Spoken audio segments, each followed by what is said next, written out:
सामाजिक समता अभियान द्वारा आयोजित भारतीय संविधान दिनानिमित्त संविधान साक्षरता अभियान या कार्यक्रमामध्ये आपण आज 26 नोव्हेंबर 2020 रोजी भारतीय संविधान गौरव दिनानिमित्त या व्याख्यानामध्ये एकत्र येत आहोत आणि मी प्रथमतः या विशेष अशा व्याख्यानाचे आयोजक सामाजिक समता अभियानचे सर्व पदाधिकारी ज्यामध्ये मान्य प्रवीण कुमार डावरे, माझे मित्र प्राध्यापक डॉक्टर विठ्ठल जाधव, प्राध्यापक शशिकांत जावळे, चौरंगनाथ ढोकणे, गणेश निर्मळ, रवींद्र निकम, प्राध्यापक ईश्वर डोंगरदिवे, प्राध्यापक डॉक्टर संजय सावते, उत्तम आळिंग, प्राध्यापक बाळासाहेब गव्हाणे, प्राध्यापक डॉक्टर आत्माराम चिंगुर्डे पाटील, प्राध्यापक गणेश खोपे, साईनाथ भिसे ह्या माझ्या सर्व मित्रांचं मी विशेष आभार व्यक्त करतो, कारण आपण मला सामाजिक समता अभियान यांच्या या उपक्रमामध्ये आपल्या समोर येण्याची आणि काही विचार मांडण्याची संधी उपलब्ध करून दिली। प्रथमतः आज 71 वर्षापूर्वी आपल्या संविधान निर्मात्यांनी 26 नोव्हेंबर 1949 रोजी आपलं न्याय, स्वातंत्र्य, समता आणि बंधुता या मूल्यावर अधिष्ठित एक आदर्श संविधान या देशाला अर्पण केलं, अंगीकृत केलं, अधिनियमित केलं। त्याबद्दल त्या संविधान निर्मात्यांना मी अभिवादन व्यक्त करणं माझं परम कर्तव्य समजतो। आणि खास करून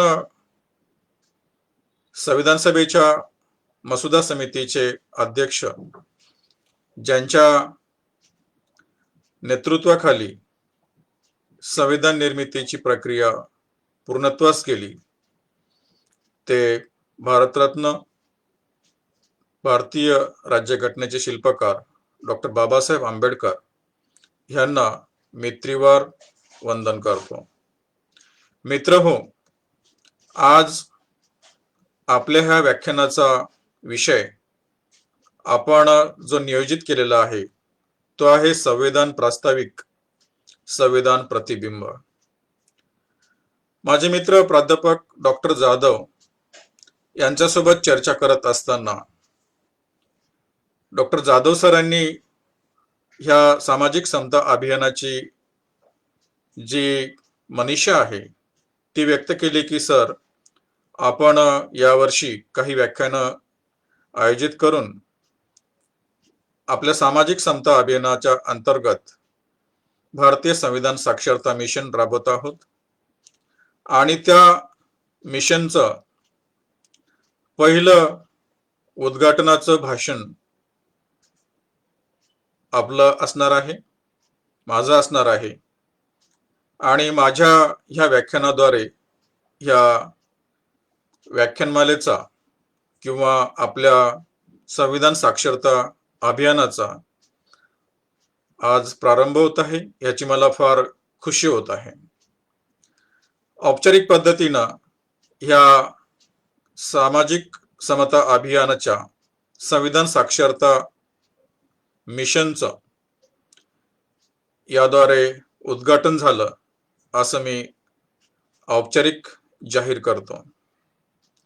त्याबद्दल मी आपल्या सर्वांचं अभिनंदन करू इच्छितो की आपण हे उपक्रम वेळोवेळी आयोजित करत असता आणि सर्व नागरिकांना, वेगवेगळ्या विचारवंतांना, अभ्यासकांना ऐकण्याची संधी प्राप्त करून देत असता. त्याबद्दल खरोखरच सामाजिक समता अभियानचे मी फार मोठं अभिनंदन आणि कौतुक करू इच्छितो. त्याबद्दल खरोखरच माझ्या मनामध्ये फार मोठा हर्ष आहे. आज भारतीय संविधानाच्या अनुषंगाने लोकांमध्ये फार मोठे भ्रम, संभ्रम, समज, गैरसमज उत्पन्न होत आहेत.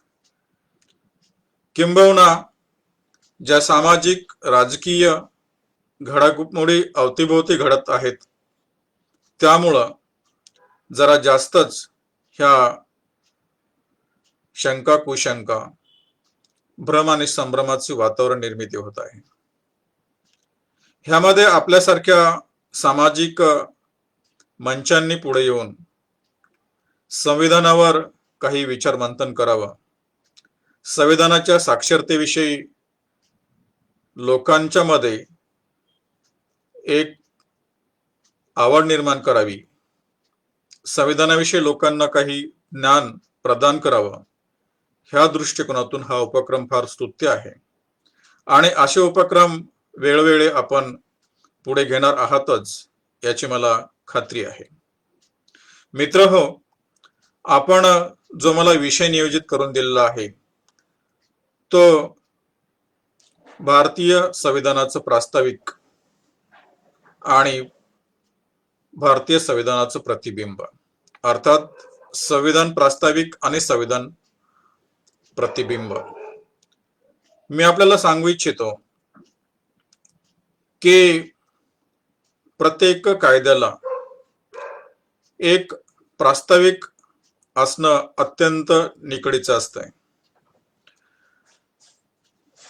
त्या कायद्याला जी व्याप्ती असते, त्या कायद्याचे जे उद्दिष्ट असतात, त्या कायद्याचा जो एकंदरीत आराखडा असतो तो त्या प्रास्ताविकेमधून दृष्टीस पडत असतो. आपल्याला कळण्यासाठी तो एक फार मोठा महत्वाचा मार्ग असतो. संविधान हा एक देशाचा मूलभूत कायदा आहे. संविधान हा कोणत्याही देशाचा सर्वात महत्वाचा अशा प्रकारचा कायदेशीर दस्तावेज असतो. आणि प्रत्येक संविधानाला, जगाच्या पाठीवर जे जे संविधान आज अस्तित्वात आहेत त्या प्रत्येक संविधानाला आपलं एक प्रास्ताविक असतं. ही गोष्ट वेगळी आहे की त्या प्रास्ताविकाची शब्दरचना, त्या प्रास्ताविकामधून आलेला संदेश, त्या प्रास्ताविकाची व्याप्ती ही नक्कीच वेगळ्या वेगळ्या प्रकारची असते. परंतु संविधानाच्या प्रास्ताविकाला अत्यंत महत्वाचं असं स्थान संविधानामध्ये असतं. आपल्या भारतीय संविधानाला सुरुवातीलाच प्रास्ताविक जोडण्यात आलेलं आहे. आणि ह्या प्रास्ताविकाची शब्दरचना, ह्या प्रास्ताविकाचा मतितार्थ, ह्या प्रास्ताविकाचं महत्व, ह्या प्रास्ताविकाची महती फार ऐतिहासिक, महत्वाची, सामाजिक, आर्थिक, ऐतिहासिक, राजकीय दृष्टिकोनातून आणि कायदेशीर दृष्टिकोनातून सुद्धा आहे.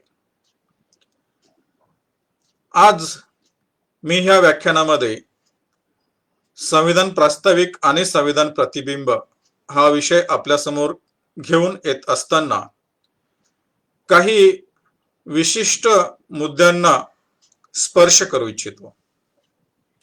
खास करून मी आपल्याला आजच्या व्याख्यानामध्ये 3 भागावर घेऊन जाईन. त्यामध्ये पहिला भाग म्हणजे संविधान प्रास्ताविकेची संवैधानिक जडणघडण, दुसरा भाग म्हणजे भारतीय संविधानाचं प्रास्ताविक आणि त्याचा संदेश आणि मतितार्थ, ध्येय, उद्दिष्टे, आणि तिसरा भाग म्हणजे ह्या प्रास्ताविकेचं महत्व काय आहे.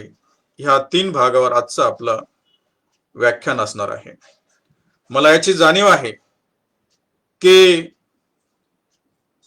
आपल्यामध्ये माझे मित्र प्राध्यापक डॉक्टर विठ्ठल जाधव सरांसारखे अनेक लोक संविधानाचे अभ्यासक आहेत, आणि तरी सुद्धा आपण एक मित्र म्हणून मला आपल्या सामाजिक समता अभियानाच्या उपक्रमामध्ये सहभागी करून घेतलं.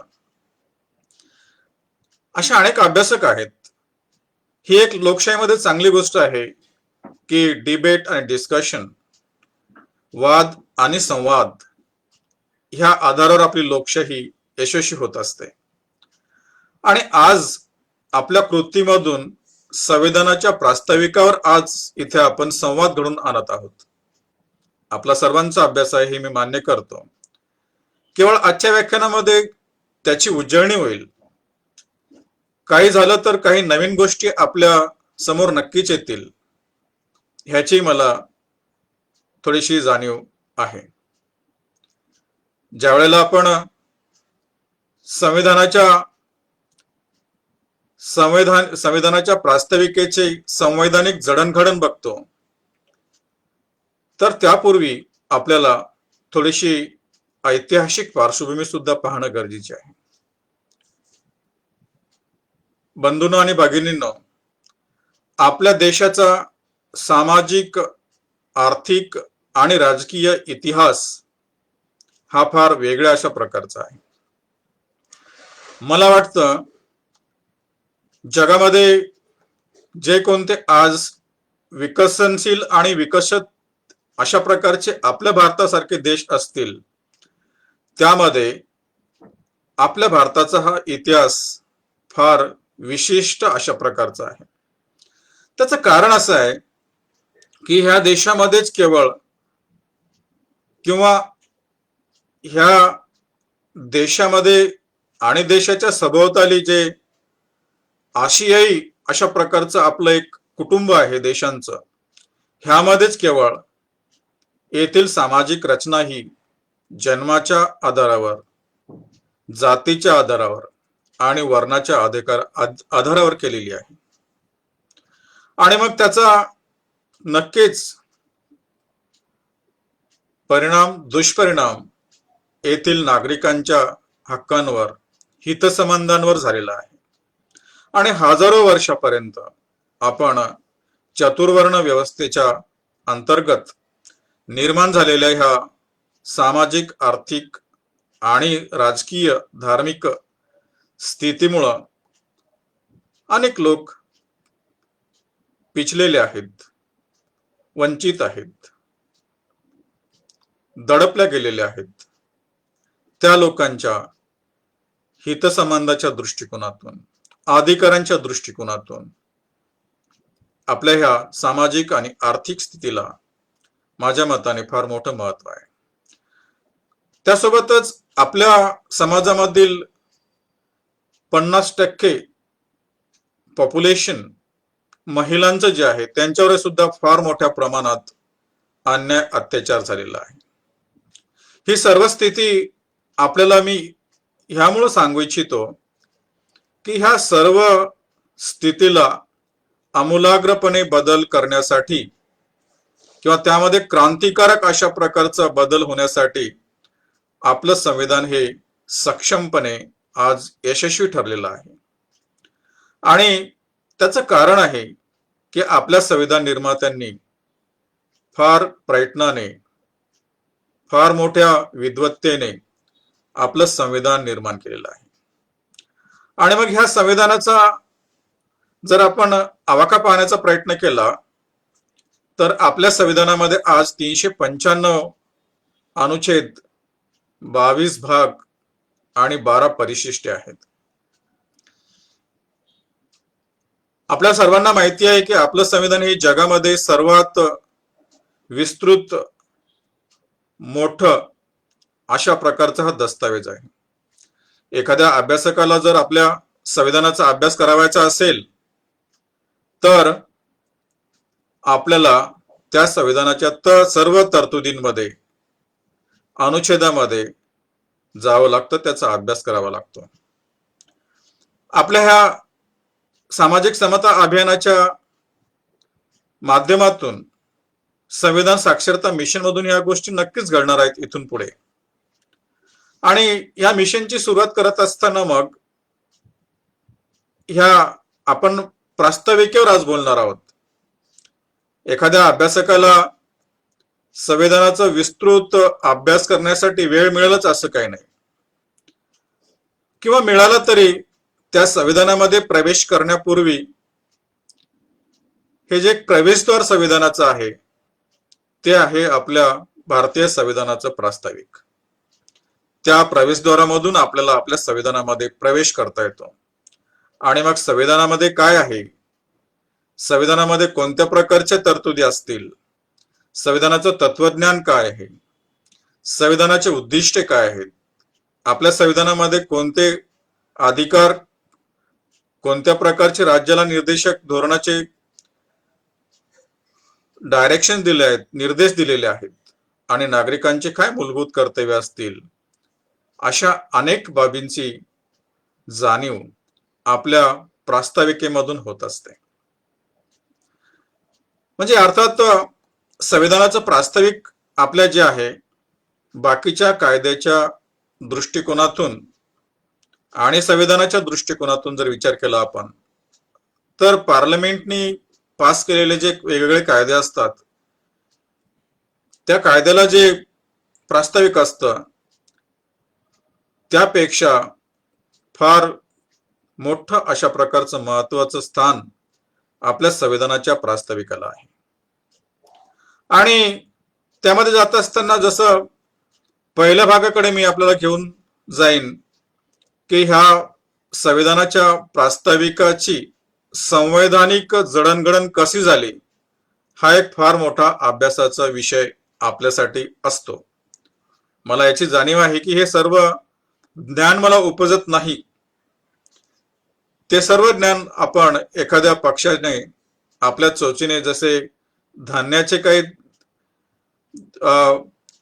धान्य टिपावेत अशा प्रकारचे एक अभ्यासक म्हणून मी अनेक ग्रंथांमधून ते मिळवलं आहे, ज्यामध्ये संविधान सभेचे वादविवाद असतील, ज्यामध्ये बी शिवराव यांचं फ्रेमिंग ऑफ इंडियन कॉन्स्टिट्यूशन असेल, किंवा ज्यामध्ये शुक्ला यांचं कॉन्स्टिट्यूशन ऑफ इंडिया असेल, जयंत पांडेचं constitution of India, constitutional law of India असतील, ग्रॅन्युल ऑस्टिन यांचं कॉर्नरस्टोन असेल, अशा अनेक ग्रंथाचा इथे अभ्यास केल्यानंतर आपल्या समोर मला येता आलं. त्याबद्दल मी त्या सर्वांना सुद्धा धन्यवाद देऊ इच्छितो. बंधूंनो, संविधानाच्या प्रास्ताविकेची जी संवैधानिक जडणघडण झाली त्याचा अभ्यास करण्यासाठी आपल्याला आपल्या संविधान सभेचे वादविवाद आणि त्यासोबतच त्या संविधान सभेच्या अंतर्गत निर्माण झालेल्या ड्राफ्टिंग कमिटीच्या मध्ये झालेली चर्चा ह्याचा अभ्यास करणं गरजेचं असतं, त्याची जाणीव होणं गरजेचं असतं. आपल्याला माहिती आहे की आपल्या संविधान निर्माते सभेने डॉक्टर बाबासाहेब आंबेडकर यांच्या अध्यक्षतेखाली 29 ऑगस्ट 1947 ला मसुदा समितीची स्थापना केलेली होती. आणि मग त्या मसुदा समितीने लगेच दुसऱ्या दिवशीपासून ते फेब्रुवारी 1948 पर्यंत आपल्या स्तरावर संविधानाचा मसुदा तयार करण्यासाठी काही बैठका घेतल्या होत्या. एकूण 42 ह्या बैठका झालेल्या होत्या. डॉक्टर बाबासाहेब आंबेडकर हे त्या समितीचे अध्यक्ष होते आणि त्या समितीकडे एक कच्चा आराखडा आपल्या संविधानाचे जे सल्लागार होते संविधान समितीचे BN राव यांनी तयार केलेला सादर करण्यात आलेला होता. त्याचं कारण असं होतं की तो एक संविधान सभेने घेतलेला ठराव होता आणि मग त्या कच्च्या आराखड्यावर ही मसुदा समिती काम करणार होती. डॉक्टर बाबासाहेब आंबेडकरांच्या नेतृत्वाखाली आपल्या संविधानाचा मसुदा तयार होणार होता. मग त्या मसुद्यामध्ये जे प्रास्ताविक डॉक्टर बाबासाहेब आंबेडकरांनी संविधान सभेला प्रस्तावित केलं त्याचा जो ढाचा आहे त्या ढाच्याविषयी मी आपल्याशी थोडासा संवाद हितगुज करू इच्छितो. BN राव यांनी संविधान सभेच्या ह्या निर्णयाअंतर्गत जो ढाचा या मसुदा समितीकडे सादर केलेला होता तो केवळ 25 शब्दांचा होता आणि त्या ढाच्यामध्ये कोणत्या प्रकारची शब्दरचना होती तर मी प्रत्यक्ष तो छोटासा जो प्रास्ताविकेचा ढाचा होता किंवा आराखडा होता किंवा मसुदा होता 25 शब्दांचा तो आपल्या समोर मांडू इच्छितो. अभ्यासक B. शिवराव यांच्या फ्रेमिंग ऑफ इंडियन कॉन्स्टिट्यूशन ह्यामध्ये हा ढाचा बघू शकतात. काय होते ह्यामध्ये म्हटलेलं, जो ऑक्टोबर 1947 मध्ये त्यांनी सादर केलेला होता, we the people of India seeking to promote the common good do hereby through our chosen representatives enact, adopt and give to ourselves this constitution. असे 25 शब्द होते. आज आपल्या संविधानामध्ये असलेलं जे प्रास्ताविक आहे, अर्थात मी इंग्रजी प्रास्ताविकाच्या बाबतीत सध्या बोलत आहे, कारण ही सर्व चर्चा इंग्रजीमध्ये झालेली आहे. सर्व डॉक्युमेंटेशन दस्तावेज जो आहेत ते इंग्रजीमध्ये आहेत आणि ते प्रत्यक्षात तो संदेश जसाच्या तसा आपल्या समोर सादर व्हावा असा माझा उद्देश आहे.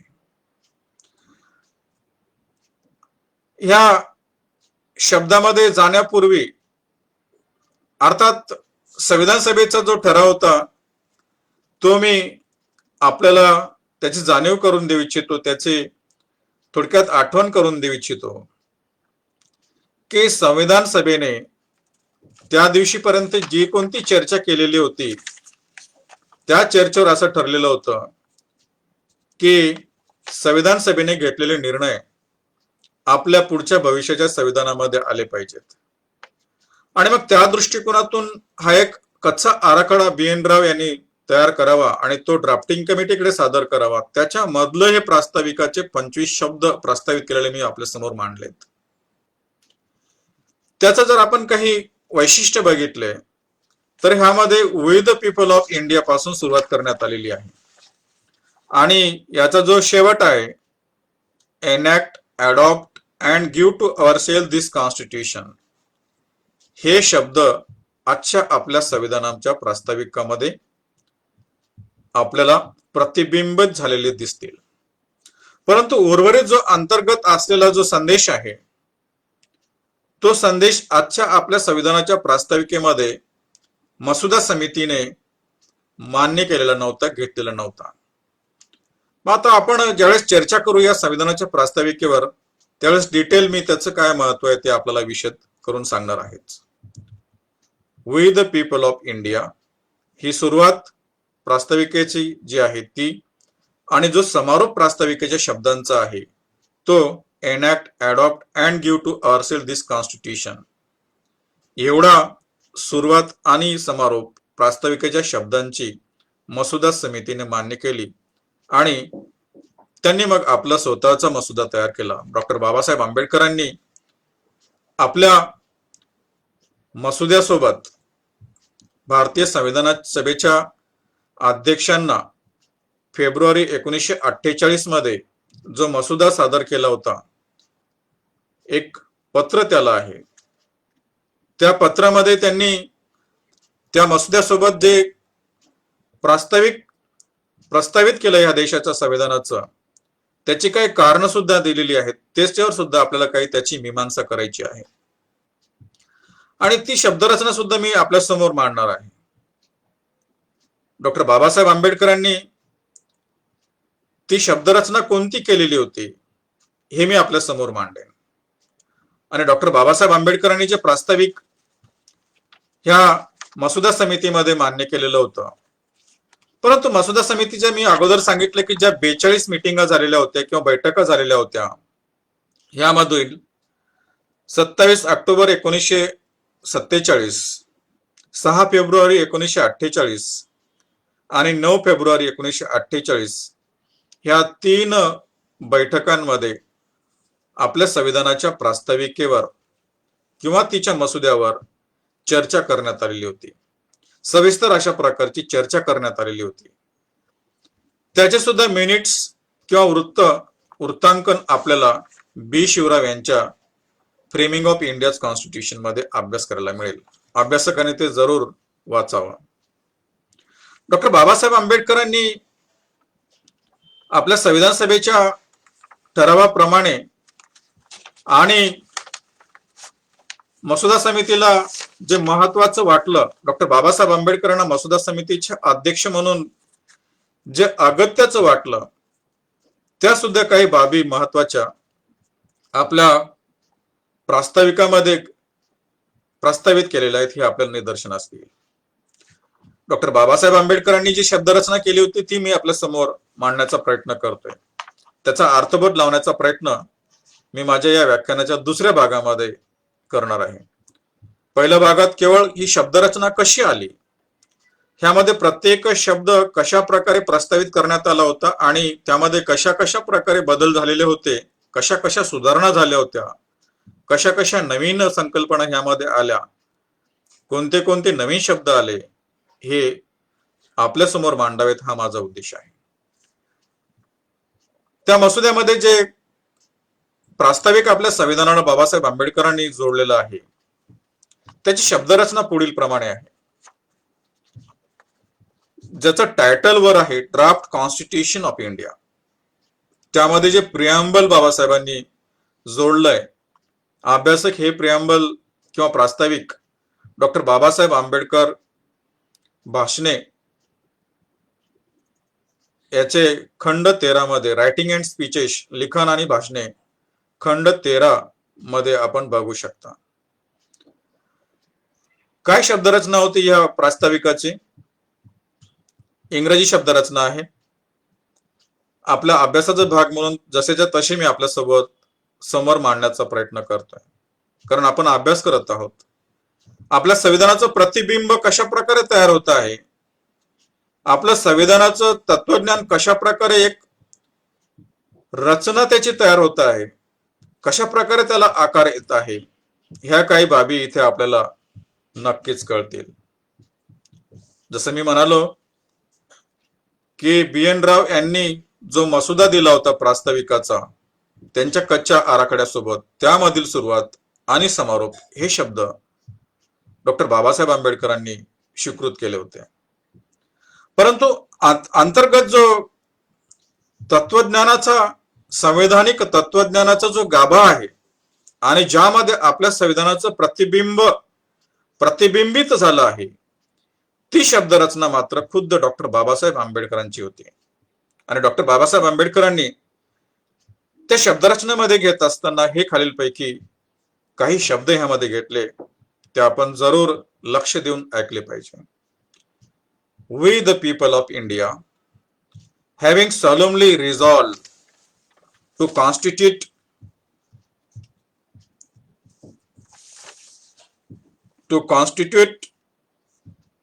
India into a sovereign democratic republic and to secure to all its citizens justice, social, economic and political, liberty of thought, expression, belief, faith and worship, equality of status and of opportunity, and to promote among them all fraternity, assuring the dignity of the individual and the unity of the nation.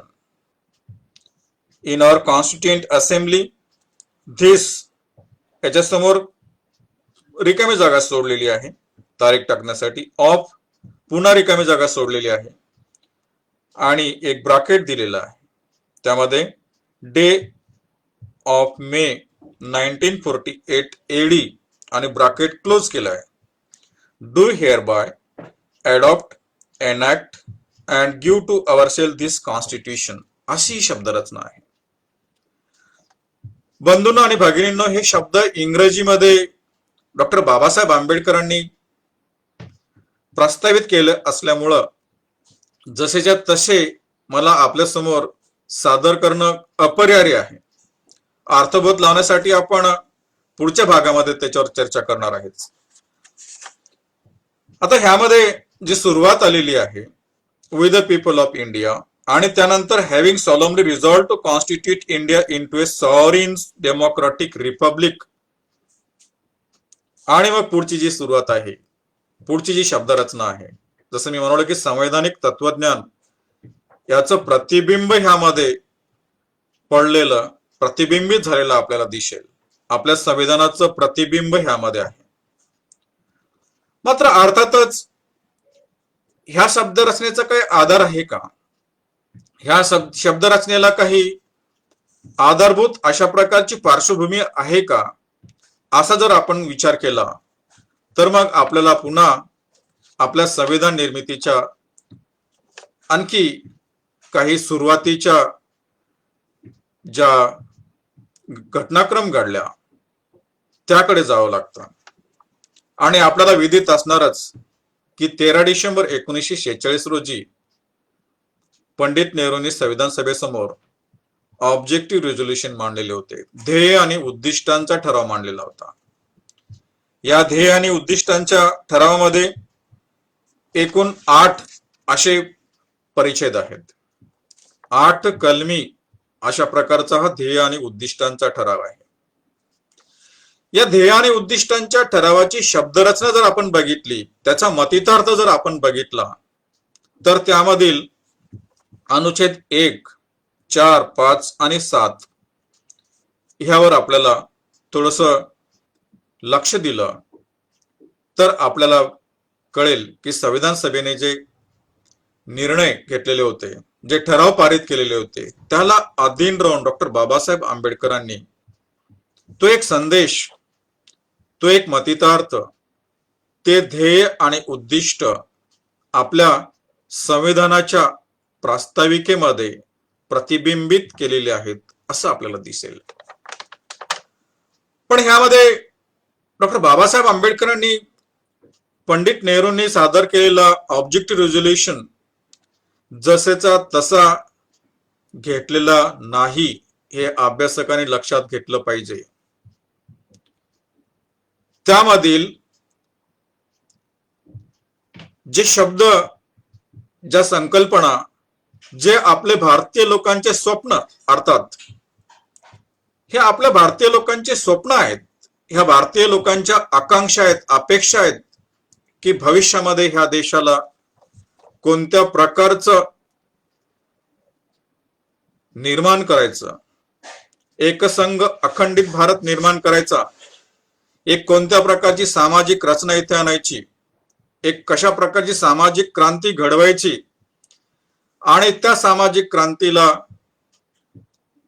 अवतरण्यासाठी, प्रत्यक्षात आणण्यासाठी कोणत्या प्रकारचं संविधान ह्या देशाला प्रदान करायचं, ह्याचे काही स्वप्न, ह्याचे काही आपले ध्येय आणि उद्दिष्ट ह्यामध्ये प्रतिबिंबित झालेले आहेत, हे आपल्याला बघायला मिळेल.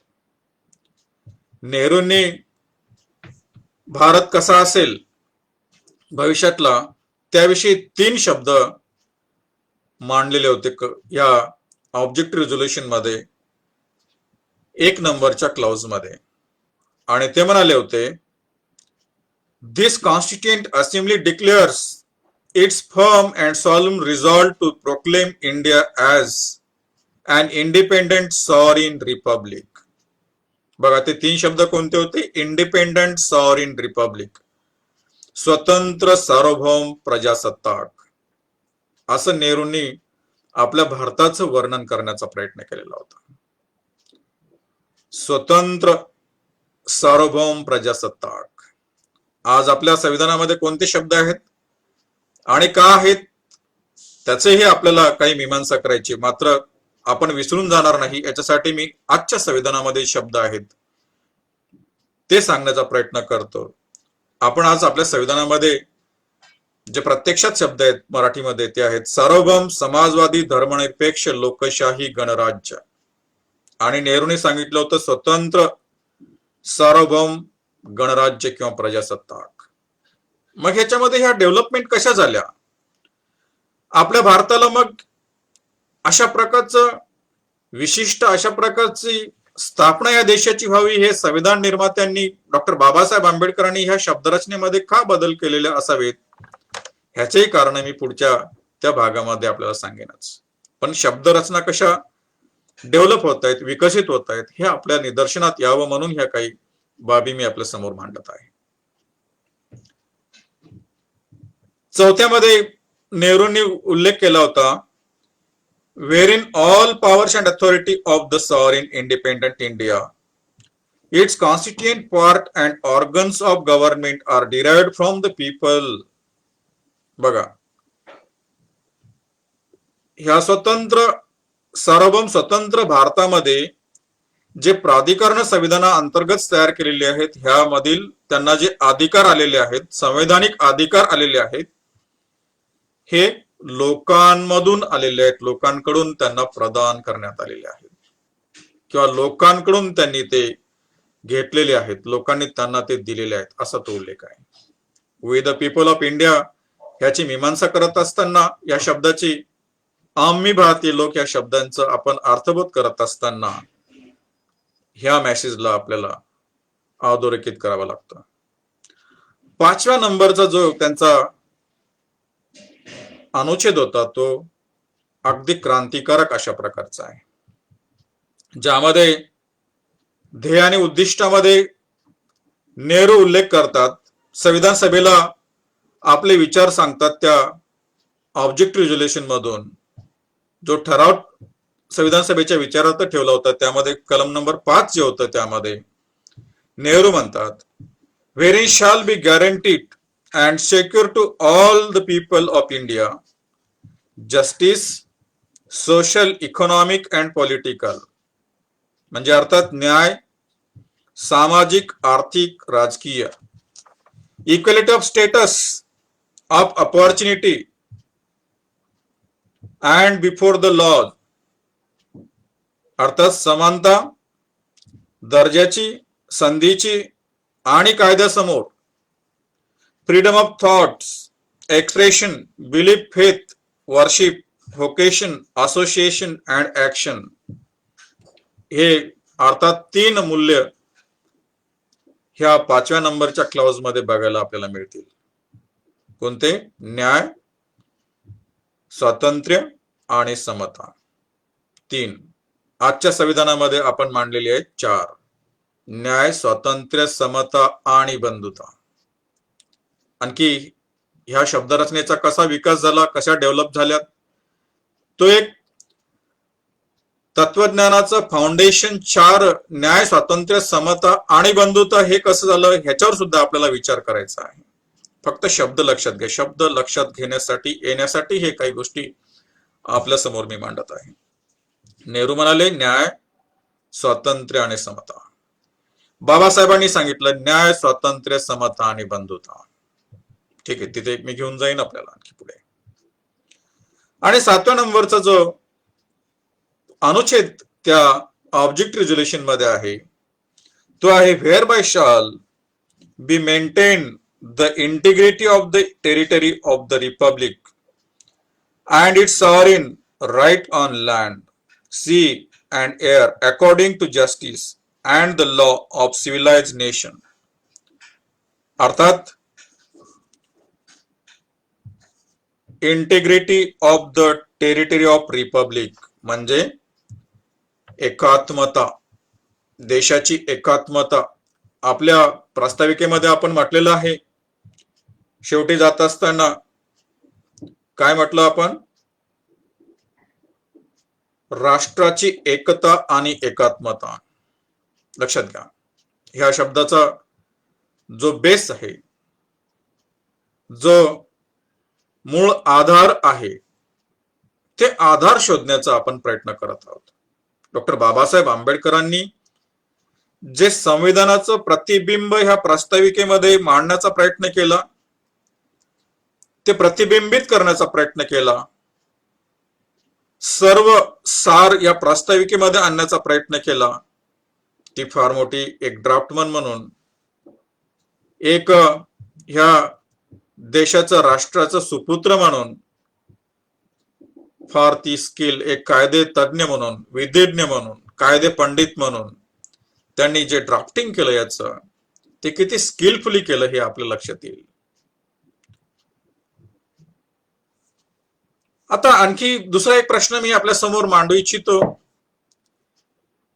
की नेहरूंनी जे हे ऑब्जेक्टिव्ह रेझोल्युशन संविधान सभेसमोर 13 डिसेंबर 46 ला मांडले होते, आणि अर्थात त्या आधारभूत अशा प्रकारची शब्दरचना आपल्या संविधानाच्या प्रास्ताविकेमध्ये ड्राफ्टिंग कमिटी आणि बाबासाहेब आंबेडकरांनी नियोजित केली. परंतु ह्या ऑब्जेक्टिव्ह रेझोल्युशनचा आणखी काही बेस आहे का, काही आधार आहेत का, ह्यामध्ये मी थोडस जाण्याचा प्रयत्न केला. मागे Indian society of Buddhist studies Jammu ह्यांच्या एका कॉन्फरन्ससाठी, ISBSच्या एका कॉन्फरन्ससाठी सांची विद्यापीठामध्ये जी झाली होती, तिथे एक संशोधन पत्र मी सादर केलं होतं, आणि ज्यामध्ये मी प्रयत्न केला होता की भारतीय संविधानावर बुद्ध न्याय तत्वशास्त्राचा काही प्रभाव आहे का, याच्यावर एक छोटस संशोधन करून तो पेपर मी सादर केलेला होता. आणि त्या अभ्यासाअंती मला असं कळालं की संविधान निर्मात्यांवर, खास करून संविधान निर्मितीमध्ये 16 सदस्य असे होते की ज्यावर प्रत्यक्ष बुद्धाच्या तत्वज्ञानाचा प्रचंड प्रमाणामध्ये प्रभाव होता. आणि त्यामध्ये डॉक्टर बाबासाहेब आंबेडकरांनी तर स्वतः नंतर बुद्ध धम्म स्वीकारला आणि ते बुद्ध झाले 14 ऑक्टोबर 1956 रोजी. पण बाबासाहेबांच्या व्यतिरिक्त पंडित नेहरू, सरोजिनी नायडू, सर्वपल्ली राधाकृष्णन आणि असे त्यासोबत अनेक लोक, 16 लोक ह्यांनी बुद्धाचं तत्वज्ञान संविधान सभेसमोर मांडलेलं होतं. बुद्धांचे विचार संविधान सभेसमोर मांडलेले होते, आणि त्यामध्ये अनेक गोष्टी आपल्या संविधानामध्ये आलेल्या होत्या. मी आपल्याला हे पण सांगू इच्छितो की आपल्या संविधानामध्ये, मूळ संविधानामध्ये जे संविधान आपण स्वीकृत केलं 26 नोव्हेंबर 1949 रोजी, जे मूळ प्रत आहे त्यावर जे चित्रकारिता करण्यात आलेली आहे, 24 चित्र आहेत, आणि त्यापैकी काही महत्वाचे चित्र बुद्धांचे आहेत. बुद्ध पहिलं प्रवचन आपलं धम्म देसना सारनाथ येथे मध्ये करत आहेत, ते एक चित्र आपल्या मूळ संविधानावर कोरण्यात आलेलं आहे. त्यासोबतच नालंदा विद्यापीठाचं चित्र आहे, आणि अशोक स्तंभ तर बुद्ध नीतीमधून आलेलाच आहे. यामधून आपल्याला याची एक जाणीव होईल की संविधान निर्मात्यांवर बुद्ध तत्वज्ञानाचा किती प्रचंड प्रमाणामध्ये प्रभाव होता आणि आहे.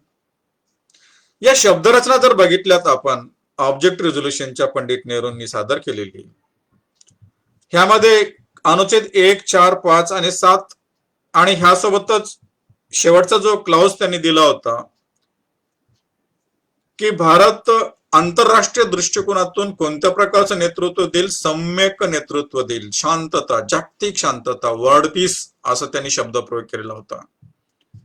जेव्हा आम्ही न्याय, स्वातंत्र्य, समता आणि शांतता याचा विचार करतो, त्यावेळेला मला असं वाटतं की नेहरूंनी हे जे ऑब्जेक्टिव्ह रेझोल्युशन मध्ये तत्वज्ञान आणलेलं आहे ते बुद्धांच्या तत्वज्ञानामधून आलेलं आहे. त्यांनी ते बुद्धाच्या तत्वज्ञानामधूनच घेतलेलं आहे, अशी माझी धारणा आहे.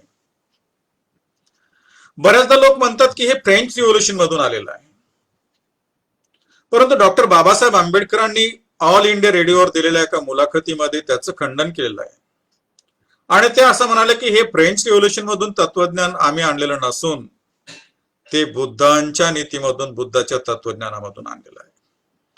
आणि याला दुजोरा मिळतो की नेहरूंनी जे ऑब्जेक्टिव्ह रेझोल्युशन मध्ये हे क्रांतिकारक अशा अर्थाने की ह्या देशामध्ये कधीही या 5,000 वर्षाच्या इतिहासामध्ये न्याय, स्वातंत्र्य, समता आणि बंधुता याचा मागमूस लागलेला नाही.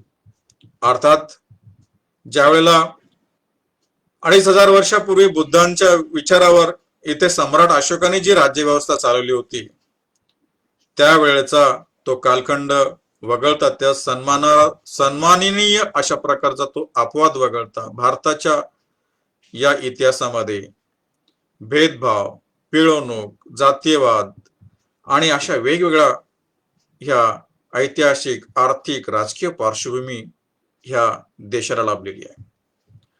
मग ह्याचा विचार करत असताना मला असं वाटतं की पंडित नेहरूंनी जे हे क्रांतिकारक विचार घेतले ते नेहरूंनी बुद्ध तत्वज्ञानामधून स्वीकारलेले आहेत. मी नेहरूंच्या निवासस्थानामध्ये माझ्या विद्यार्थ्यांना घेऊन गेलेलो होतो. 2012ची ही गोष्ट आहे, मार्च महिन्यात. आणि आज सुद्धा नेहरूंच्या जिथे प्राईम मिनिस्टर म्हणून ते बसायचे त्या टेबलवर तिथे एक बुद्धांची मूर्ती आहे आणि आपल्या राष्ट्रपती भवन मध्ये सुद्धा बुद्धांची फार आकर्षक अशा प्रकारच्या मूर्ती आहेत. जो अशोका हॉल आहे, इंडिया गेट आणि तिथून असलेली बुद्धाची मूर्ती जी सारनाथ मधून आलेली मूर्ती आहे ती बुद्धाची मूर्ती आणि 1,000 हात असलेली बुद्धाची मूर्ती, ह्या सर्व बाबी ज्या घडतात घटनाक्रम ऐतिहासिक दृष्टिकोनातून, सांस्कृतिक दृष्टिकोनातून, संवैधानिक तत्वज्ञानाच्या दृष्टिकोनातून, पंडित नेहरूंच्या वैयक्तिक, सार्वजनिक, तत्वज्ञानिक अशा प्रकारच्या जडणघडणीच्या दृष्टिकोनातून मला फार महत्वाच्या वाटतात. आणि असं वाटतं की ह्या सर्व गोष्टी नेहरूंवर बुद्धांचा प्रभाव प्रतिबिंबित झालेला होता किंवा त्यांच्यावर होता, ह्याला दुजोरा देणारा अशा प्रकारच्या सर्व बाबी आहेत. आणि माझी अशी धारणा आहे की नेहरूंनी ह्या बाबी बुद्धांच्या तत्वज्ञानामधून आपल्या संविधानामध्ये याव्यात आणि त्यामधून मग ह्या देशामध्ये एक सामाजिक क्रांती घडावी असा विचार संविधान सभेसमोर मांडलेला होता. प्रास्ताविकेमध्ये ह्यामधील जी शब्दरचना आलेली आहे त्या शब्दरचनेकडे मी आता आपल्याला घेऊन येतो.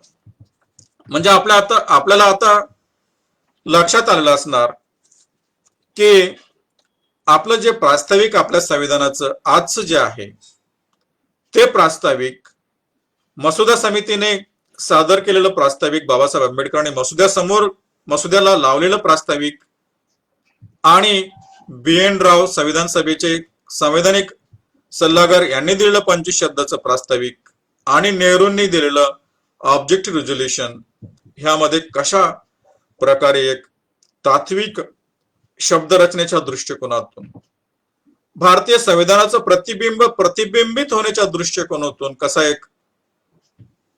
एक कॉमन कॉर्ड आहे, एक त्याच्यामध्ये असलेला एक धागा आहे, सर्वांमध्ये एकत्रीकरण साधण्याला आलेला धागा, त्यामध्ये जो आहे कॉमन थ्रेड जो आहे तो अशा प्रकारच्या या शब्दरचनांमधून वेगवेगळ्या शब्दांच्या युक्तीमधून आपल्या आता तो लक्षात आलेला असेल.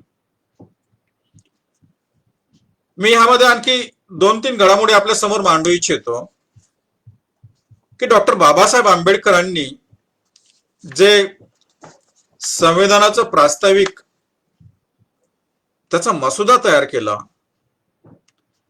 त्यामध्ये आणि नेहरूंच्या त्या ऑब्जेक्टिव्ह रिझोल्युशनची तुलनात्मक जर आपण अभ्यास केला तर आपल्याला असं लक्षात येईल, जसं मी म्हणालो की नेहरूंनी न्याय, स्वातंत्र्य, समता ह्या 3 गोष्टीचा उल्लेख केलेला होता. डॉक्टर बाबासाहेब आंबेडकरांनी फ्रॅटर्निटी हा शब्द जाणीवपूर्वक त्यामध्ये आणला, बंधुभाव किंवा बंधुता.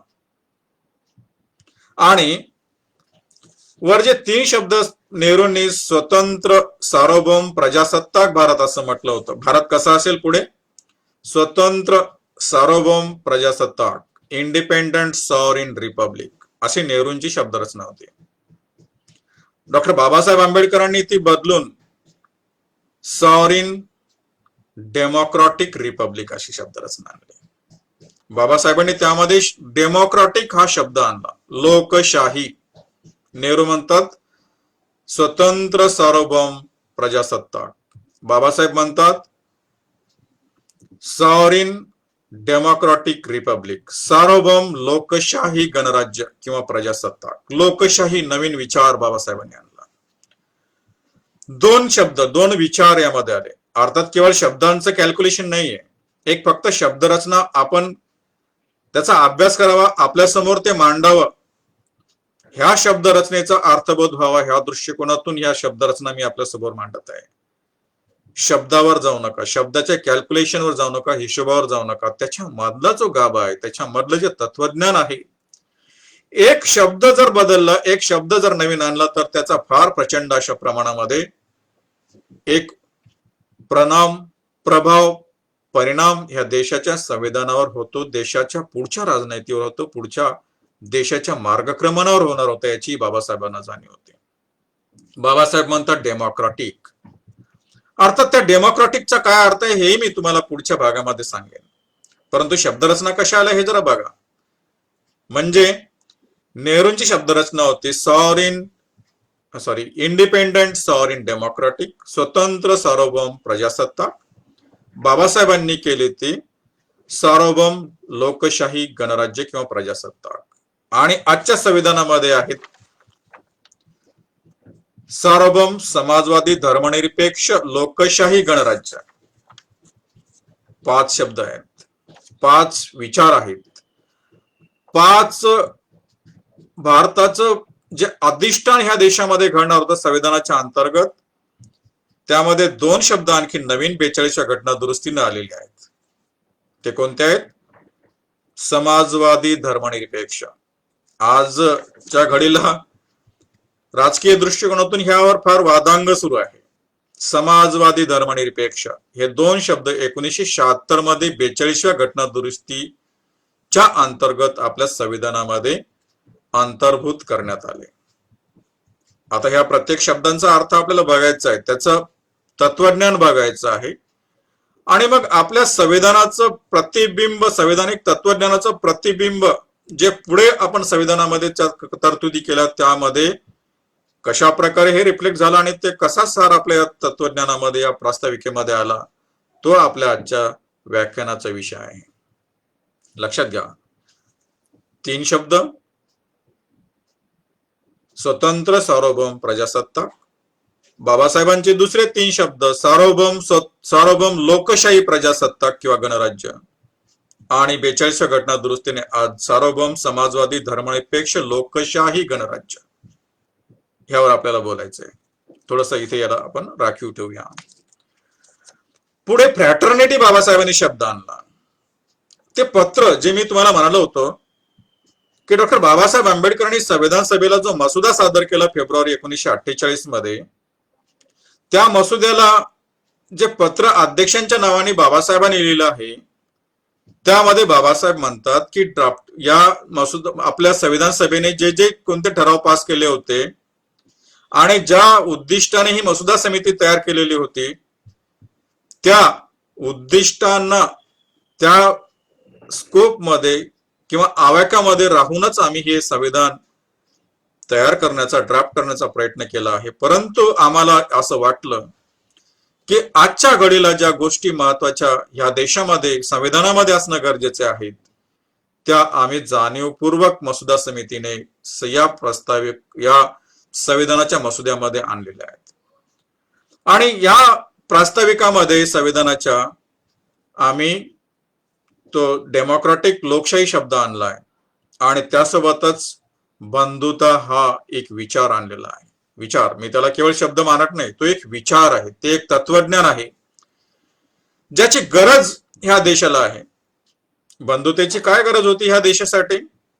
आणि डॉक्टर बाबासाहेब आंबेडकर असं म्हणतात की आज आम्हाला असं वाटतं की ह्या देशाला बंधुतेची फार नितांत गरज आहे आणि म्हणून आम्ही ते बंधुतेचं धोरण या संविधानामध्ये आणू इच्छितो. बंधुता हा एक विचार, हा एक तत्वज्ञानाचा भाग बाबासाहेबांनी या प्रास्ताविकेमध्ये आणण्याचा प्रयत्न केला, त्यामध्ये ते यशस्वी राहिले. मग आता याचं काय महत्व आहे तात्विक दृष्टिकोनातून, ऐतिहासिक दृष्टिकोनातून? पहिल्या 3 बाबी आलेल्या होत्या: न्याय, स्वातंत्र्य, समता. आणि डॉक्टर बाबासाहेबांनी त्या न्याय, स्वातंत्र्य, समता आणि बंधुता, म्हणजे बाबासाहेबांना कदाचित त्यांच्या मध्ये जो तत्वज्ञ होता, जो बौद्ध तत्वज्ञ बाबासाहेबांमध्ये जो दडलेला होता, बुद्धांचं जे बाबासाहेबांवर प्रभाव होता, तो प्रभाव इथे नक्कीच आपल्याला जाणवेल. त्यांना कुठेतरी असं वाटलं की ह्या देशाला गरज आहेच बुद्धांच्या विचाराची. नेहरूंनी जे विचार आणलेत ते कुठेतरी त्रोटक असावेत, आणि मग बंधुतेचा विचारानंतर कुठेतरी परिपूर्ण अशा प्रकारचं बुद्धाचं तत्वज्ञान, धम्माचं तत्वज्ञान, बुद्ध शासनाचं तत्वज्ञान ह्या संविधानामध्ये आणण्याचा प्रयत्न बाबासाहेबांनी केलेला असावा. आता ज्या वेळेला आपण धर्मनिरपेक्ष अशा प्रकारचं संविधान म्हणतो आणि बुद्धाचं तत्वज्ञान आपण असं म्हणतो, कदाचित एखादा अभ्यासक याच्यावर टीका करेल माझ्या या वक्तव्यावर, की तुम्ही धर्मनिरपेक्ष असंही म्हणता आणि बुद्धाच्या धम्माचा प्रभाव आहे असंही म्हणता. साहजिक आहे, दॅट इज बट नॅचरल. पण मित्रांनो, मी असं मानतो की बुद्धाच्या धम्माचा धर्माशी काही संबंध नाही. धम्म हा एक आपलं जीवन आचरण करण्याचा आदर्श मार्ग आहे. त्याचा धर्माशी काही संबंध येत नाही, त्याचा कोणत्याही जातीशी काही संबंध येत नाही. ज्या व्यक्तीला पंचशील मान्य आहेत किंवा अष्टशील मान्य आहेत, त्रिशरण मान्य आहेत, म्हणजे जो ते पंचशील ग्रहण करतो, आणि ते कोणते, तो तुम्ही मुस्लिम असा, हिंदू असा, ब्राह्मण असा, अस्पृश्य असा, शीख असा, कोणीही असा, ते पंचशील जे आहेत, तो एक विचार, त्रिशरणाचा विचार, बुद्ध धम्माचा विचार, हा एक धर्मनिरपेक्ष अशा प्रकारचा विचार आहे, अशी माझी धारणा आहे. आणि म्हणून मला असं वाटतं की तो एक धर्मनिरपेक्ष विचार या संविधानामध्ये, प्रस्ताविकेमध्ये प्रतिबिंबित करण्याचा प्रयत्न डॉक्टर बाबासाहेबांनी केलेला आपल्याला दिसेल. त्याचं महत्व काय, त्याचं कशासाठी ती बंधुता आहे, कोणत्या कामासाठी ती बंधुता आहे, ते पुढच्या भागामध्ये आपण विवेचन करणार आहे. मला असं वाटतं की आपण ह्या शब्दरचनेमध्ये संविधानाची, ज्या प्रास्ताविकेची जी काही जडणघडण झाली, ती शब्दरचना, त्याची एक डेव्हलपमेंट, त्याच्या घडामोडी आपल्यापर्यंत मांडल्या, आणि मला वाटतं त्या माझं जे माझ्या मनामध्ये चाललं होतं की त्या घटनाक्रम आपल्याला कळावेत. आणि माझी अशी धारणा आहे की त्या शब्दरचना कशा कशा प्रकारे विकसित होत गेल्या, कशा कशा प्रकारे हे नवीन नवीन विचार यामध्ये येत गेले, आणि अंतिमतः मसुद्यामध्ये डॉक्टर बाबासाहेब आंबेडकरांनी त्या कशा प्रकारे प्रस्तावित केल्या, ह्या सर्व आपल्याला कळलेल्या असतील. आता राहिला दुसरा भाग की हा मसुदा संविधान सभेसमोर बाबासाहेबांनी मांडलेला होता, नाही का, 4 नोव्हेंबर 1948. आणि मग 4 नोव्हेंबरला बघा, 4 नोव्हेंबर पासून जी चर्चा झाली पुढे संविधान सभेमध्ये, ती केवळ मसुद्यावर झाली, ड्राफ्टवर झाली. आणि त्याच्यामधला हा जो ड्राफ्ट होता, मसुद्याचा ड्राफ्ट, कोणत्या, प्रास्ताविकाच्या मसुद्याचा प्रास्ताविकाचा मसुदा, तो संविधान सभेने 17 ऑक्टोबर 1949 रोजी विचारार्थ घेतलेला होता. लक्षात घ्या, त्या तारखावर मी तुम्हाला घेऊन जाईन. त्याचं कारण मी आज सांगेन की जरी संविधानाचं प्रास्ताविक संविधानाच्या सुरुवातीला जोडलेलं आहे, याचा अर्थ असा नाही की संविधान निर्मात्यांनी पहिल्यांदा प्रास्ताविक याच्यावर चर्चा केली, त्याच्यावर वादविवाद केला, त्याच्यावर संवाद साधला आणि तसं प्रास्ताविक जोडलं आणि मग पुढे संविधान त्याच्यावर आलं, असं मुळीच नाही. बाबासाहेबांनी तो ड्राफ्ट जो त्यांनी संविधान सभेत, या मसुदा समितीने तयार केलेला मसुदा संविधान सभेसमोर सादर केला, त्यानंतर जवळपास पूर्ण तरतुदी संविधानामध्ये आपल्या येणाऱ्या ज्या होत्या ड्राफ्टवरची चर्चा झालेली होती. 17 ऑक्टोबर 1949 पर्यंत जवळपास साऱ्यावर चर्चा झाली होती, सारे निर्णय झालेले होते. आणि अंतिम टप्पा असा होता की मग मसुद्यावर विचार व्हावा, मसुद्यावर चर्चा व्हावी. त्या दृष्टिकोनातून मग ती चर्चा झाली. ते सुद्धा मी आपल्या समोर मांडेन, म्हणजे जेणेकरून आपल्याला कळेल की डॉक्टर बाबासाहेब आंबेडकरांना जे विचार आणायचे होते, या जे संविधानाचं प्रतिबिंब आपण अभ्यास करत आहोत आजच्या व्याख्यानामध्ये, ते येत असताना कशा कशा प्रकारे मग त्याच्यावर विचार विनिमय सादर करण्यात आले, कशा प्रकारचे वादविवाद झाले, ते सुद्धा मी आपल्या समोर मांडण्याचा प्रयत्न करतो. आणि त्या तारखा आहेत 17 ऑक्टोबर 1949.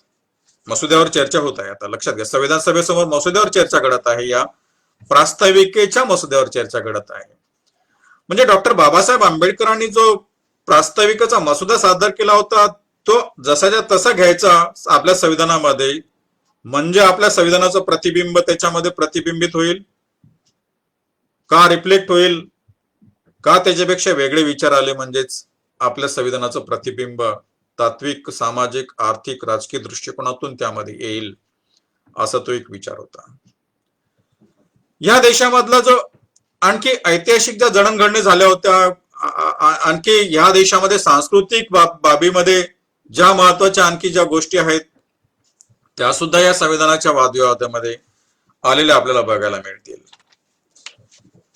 आणि जी चर्चा झाली ह्या मसुद्या, आपल्या प्रास्ताविकेच्या मसुद्यावर विशेष करून, ती चर्चा अर्थातच मी आपल्याला सांगितलं की बाबासाहेबांनी नेहरूंच्या काही मूलभूत विचारांना आणखी जरा जास्त आधुनिक करण्याचा प्रयत्न केला आणि आपले शब्दरचना ह्या मसुद्यामध्ये आणली. त्याच्यावर चर्चा होत आहे. आणि त्यामध्ये खास करून ज्यांनी लिडिंग पार्ट घेतला, जे मोठी भूमिका बजावली ह्या वादविवादामध्ये, ते 2-4 नावं मी आपल्या समोर मांडणं मी माझं अपरिहार्य आजच्या प्रासंगिक आहे आणि कर्तव्य सुद्धा असं मला वाटतं. ज्यामध्ये मौलाना हजरत मोहालनी, एच.व्ही. कामत, पंडित गोविंद मालवीया, श्री ब्रजेश्वर प्रसाद, श्रीमती पूर्णिमा बॅनर्जी, आचार्य कृपलानी अशा काही संविधान सभेच्या सदस्यांनी त्यावर काही सुधारणा प्रस्तावित केलेल्या होत्या. लक्षात घ्या, मला जाणीव आहे की आपल्याला वेळ आहे. मी असं मानतो की आपल्याला वेळ आहे भरपूर. आज हा विषय संपल्याशिवाय आपल्याला थांबायचं नाही आहे. 1 तास झालेला आहे, नक्की मला याची जाणीव आहे. पण मी आपल्याला विनंती करेन की अजून थोडस अर्धा तास तरी आपल्याला माझ्यासोबत राहायचं आहे, की जेणेकरून मग हे संविधानाचं प्रतिबिंब ह्या प्रास्ताविकेमध्ये कसं प्रतिबिंबित होतं हे आपल्याला कळेल. काय सुधारणा आल्या होत्या ह्यामध्ये? मौलाना हजरत मोहालींनी काही शब्दरचना नवीन आणण्याचा यावेत असे विचार मांडले. एच.व्ही. कामतांनी जो विचार मांडला तो आणखी आपल्या संस्कृतीच्या दृष्टिकोनातून, धार्मिक दृष्टिकोनातून महत्वाचा असावा. आणि त्याने असं म्हणलं होतं की संविधानाची प्रास्ताविक, जसं we the people of India अशी घेतली आपण, ती अमेरिकेच्या संविधानाच्या प्रास्ताविकाच्या आधारावर आहे. In the name of God अशी सुरुवात करावी, असं एच.व्ही. कामत यांचं मत होतं. आणि अनेक संविधान सदस्यांनी ह्या सर्व सदस्यांना एक विनंती केली होती की आपण आपल्या सूचना मागे घ्याव्यात. बाबासाहेब आंबेडकर त्या सूचना मान्य करण्यासाठी तयार नव्हते. आणि मग एच.व्ही. कामतांनी मात्र त्या विनंत्या अमान्य केल्या आणि ते म्हणाले की मला संविधान सभेसमोर त्यावर मतदान घ्यायचं आहे. आणि मी आपल्याला सांगू इच्छितो की त्यांची जी दुरुस्ती होती ती त्याच्या अनुकूल 41 मतं पडली आणि प्रतिकूल 68 मतं पडली. आणि अशा दृष्टिकोनातून, अशा मताधिक्यानं त्यांचा ठराव जो होता तो मागे पडला. तशाच प्रकारचे in the name of God सुरुवात व्हावी असं शिबनलाल सक्सेना यांनी सुद्धा सूचित केलं होतं. तर पंडित गोविंद मालवीय यांनी बाय द ग्रेस ऑफ परमेश्वर अशी शब्दरचना असावी असं सूचित केलं होतं. श्री ब्रजेश्वर प्रसाद यांनी कोऑपरेटिव्ह कॉमनवेल्थ असे शब्द यावेत असं सूचित केलं होतं. तर श्रीमती पूर्णिमा बॅनर्जी यांनी we on behalf of the people of India असे शब्द यावेत. तर आचार्य कृपलानी यांनी ह्यामध्ये आणखी काही विचार मांडलेले होते. आता डॉक्टर बाबासाहेब आंबेडकरांवर येऊन ठेपलेलं होतं की मग नेमकं यांच्या सूचनांचं काय करायचं, डॉक्टर बाबासाहेब आंबेडकर असं म्हणतात की त्यांनी जी शब्दरचना दिलेली होती त्या शब्दरचनेमध्ये जे प्रिअम्बल प्रतिध्वनित झालेलं होतं त्यामध्ये बाबासाहेबांचं ते एक इंग्रजी वाक्य मी तुम्हाला वाचून दाखवतो, त्याचा आपण अनुवाद करण्याचा प्रयत्न करूया. I say that this preamble embodies what is the desire of every member of the house, that this constitution should have its root, its authority, its sovereignty from the people. Babasaheb असं म्हणतात की मी असं म्हणतो की ह्या प्रास्ताविकेमध्ये आपल्या सर्व सदस्यांना ज्या इच्छा आहेत, त्यांच्या ज्या आकांक्षा आहेत, त्या सर्व ह्यामध्ये आल्या, त्याचे आधार आलेले आहेत, मूल आधार आलेले आहेत आणि लोकांकडून जी अथॉरिटी आपल्याला मिळालेली आहे तोही अर्थध्वनित यामध्ये झालेला आहे. त्यामुळं ह्यामध्ये अशा प्रकारच्या सूचना घेण्याची काही गरज नाही. आणि मग डॉक्टर बाबासाहेब आंबेडकरांनी जे सादर केलेला मसुदा होता, या प्रास्ताविकेचा मसुदा, तो या 17 ऑक्टोबर 1949 रोजी संविधान सभेने स्वीकृत केला. आणि फार मोठा कायदेशीर प्रश्न जो मग आता पुढे काही खटल्यामध्ये आलेला बघायला मिळेल की ज्यामध्ये संविधान हे प्रास्ताविका हे संविधानाचा भाग आहे का नाही याच्यावरचा ठराव हा होता. आणि अध्यक्षांनी तो विचारार्थ मांडला आणि मग असं करून अध्यक्ष म्हणाले की that the preamble stand part of the constitution. याचा अर्थ प्रिअम्बल किंवा प्रास्ताविक आपल्या संविधानाचा भाग आहे. हा ठराव आपल्या संविधान सभेने पारित केलेला होता.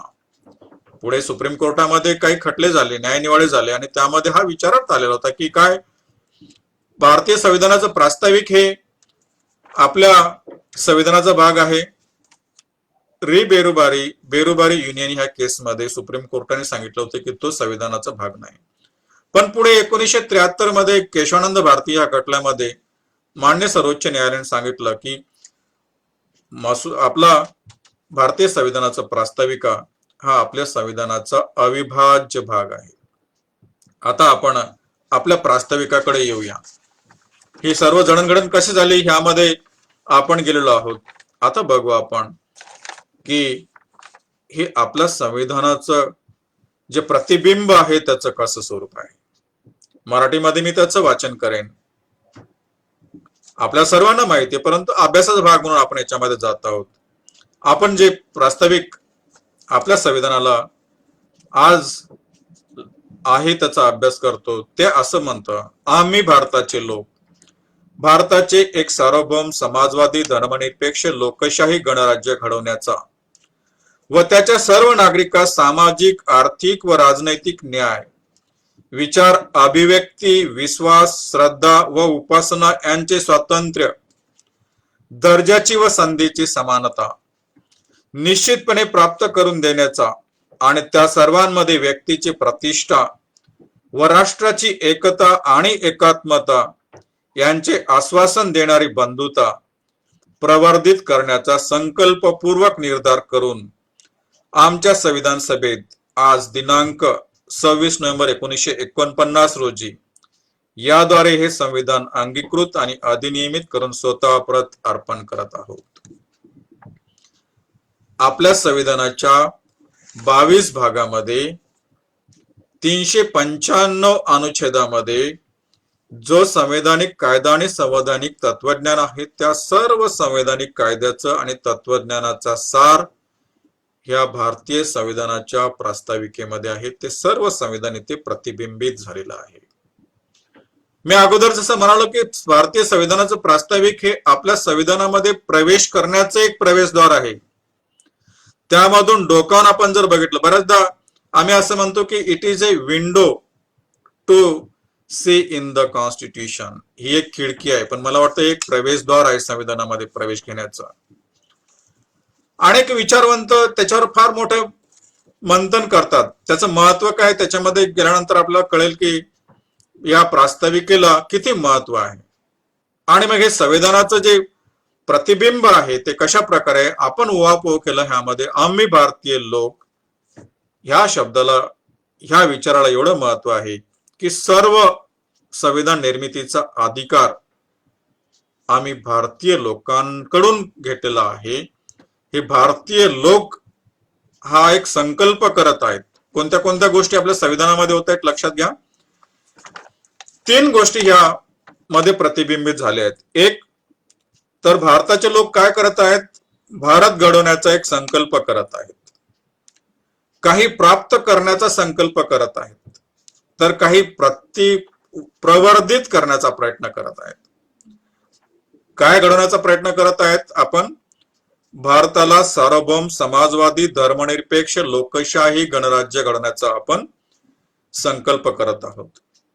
तर न्याय स्वातंत्र्य आणि समता प्राप्त करण्याचा आपण संकल्प करत आहोत आणि बंधुता प्रवर्धित करण्याचा संकल्प करत आहोत आणि या तिन्ही गोष्टींचा संकल्पपूर्वक निर्धार करत आहोत, अशी ही शब्दरचना आहे.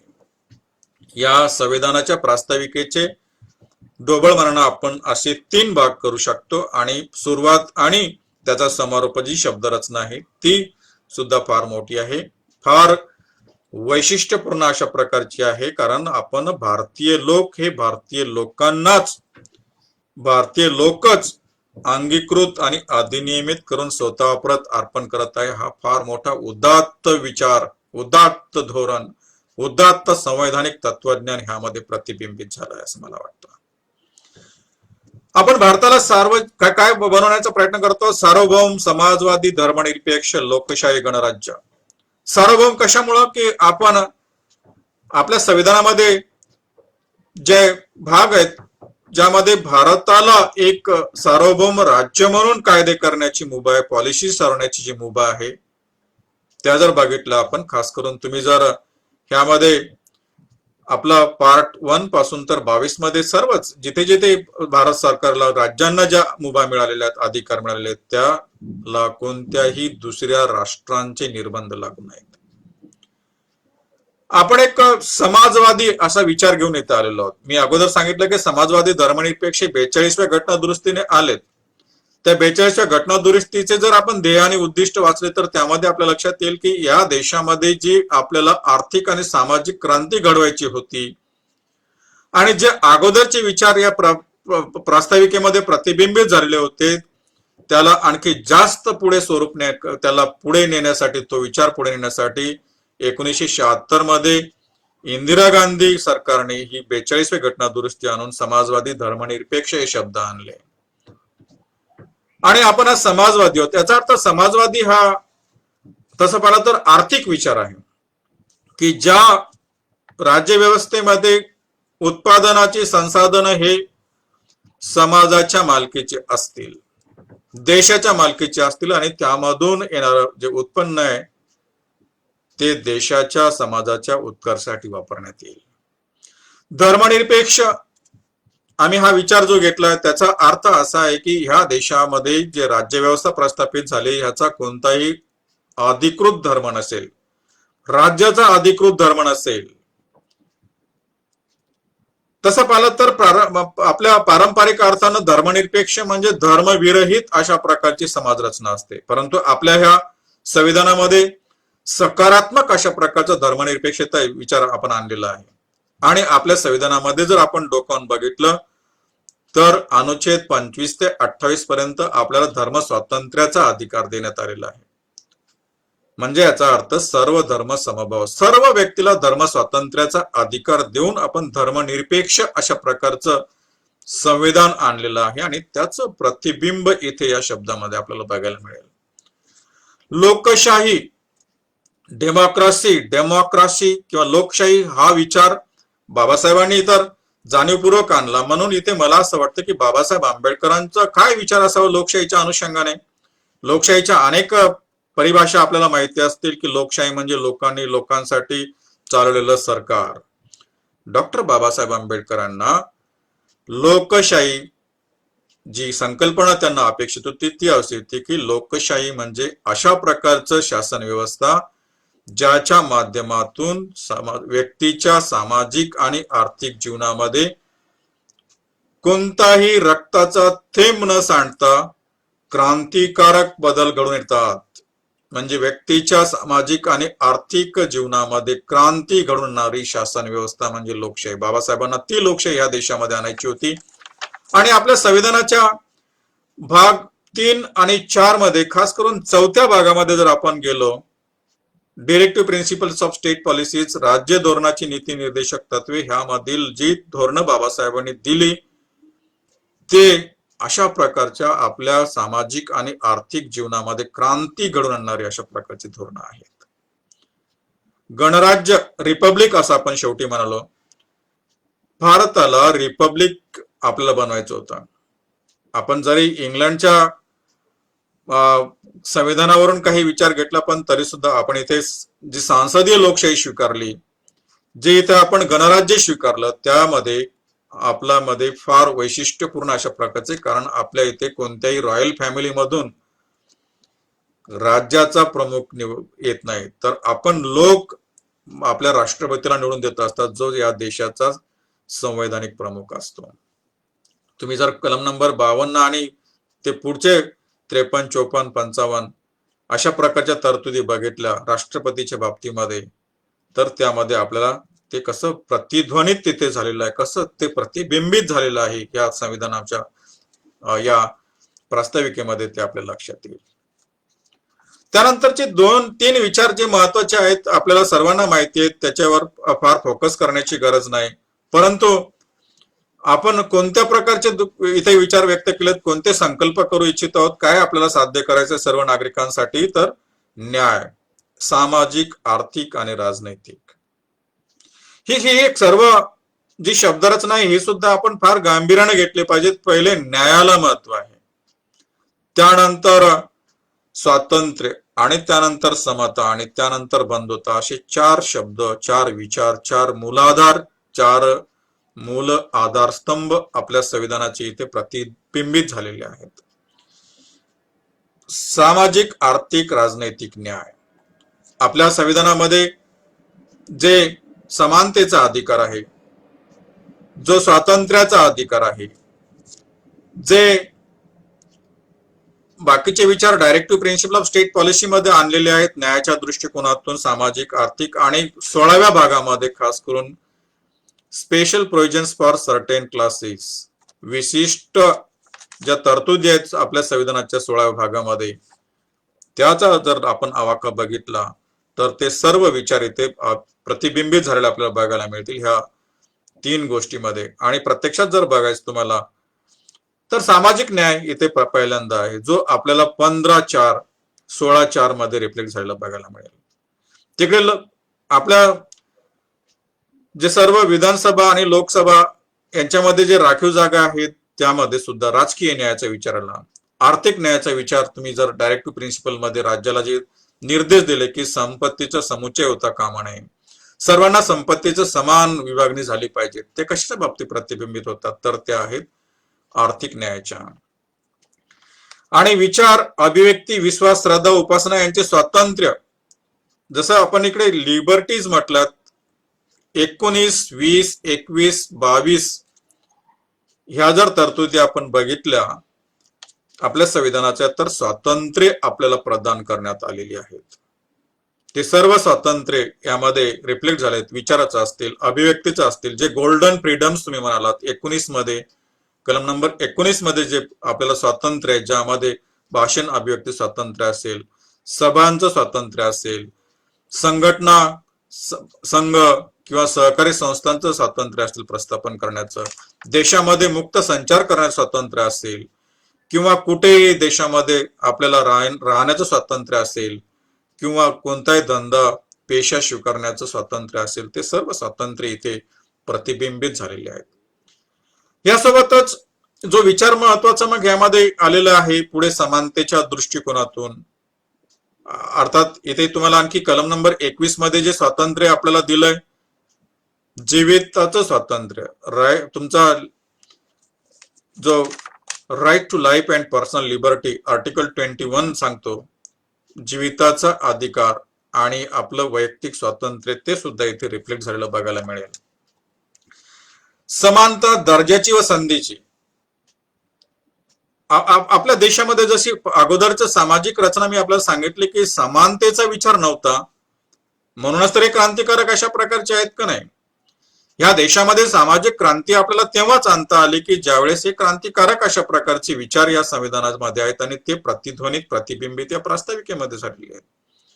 कोणत्या प्रकारची समानता आपल्याला आणायचा आपण प्रयत्न केला आणि त्याचा आपण इथे विचार मांडला, तर ती आहे दर्जाची व संधीची समानता. आपल्या संविधानामध्ये 14, 15, 16, 17 आणि 18 ह्या तरतुदी जर आपण बघितल्या, कायद्याचे अधिराज्य, कायद्यापुढे सर्व लोक समान आणि कायद्याचे सर्वांना समान संरक्षण असा आपला विचार आहे. तर 15 मध्ये राज्यावर आपण निर्बंध टाकले की राज्य हे लोकांमध्ये किंवा व्यक्तीमध्ये, नागरिकांमध्ये धर्म, जात, लिंग, वंश किंवा जन्मस्थान याच्या आधारावर भेदभाव करणार नाही. बघा, समानतेचा हा विचार. तर 15.4 मध्ये दर्जा आणि संधीची समानता दिली. तुम्हाला समानता प्रस्थापित केली. बऱ्याचदा लोकांना असं वाटतं की आरक्षण दिलं म्हणजे समानतेच्या विचाराला छेद दिला, पण तसं नाही बंधूंनो. समानता प्रस्थापित करण्यासाठी सकारात्मक अशा प्रकारचं डिस्क्रिमिनेशन, पॉझिटिव्ह डिस्क्रिमिनेशन आपल्याला करावं लागतं. तुम्ही जर ग्रॅन्युल ऑस्टिन आणि मार्क कॅलेंडर जर वाचलं, कॉम्पेटिंग इनक्वालिटी, त्यामध्ये आपल्या लक्षात येईल की why for this positive discrimination. 15.4 speaks about the state's authority for reservation to the scheduled caste, scheduled tribes and socially economically weaker sections of the society. आपल्या समाजामध्ये जे सामाजिक, आर्थिक, शैक्षणिक दृष्टिकोनातून वंचित घटक आहेत त्यांना आरक्षण देण्याची तरतूद आहे. जसं राजश्री शाहू महाराजांनी आरक्षणाचं धोरण आणलं, बाबासाहेबांनी आपल्या संविधानामध्ये इथे 15.4 मध्ये समानता, संधीची समानता सेक्शनाच्या मध्ये आणि 16.4 मध्ये नोकऱ्यांमध्ये संधीची समानता प्रस्थापित करण्यासाठी जो कायदा आणला त्याचं प्रतिबिंब इथे प्रस्ताविकेमध्ये आपल्याला बघायला मिळेल.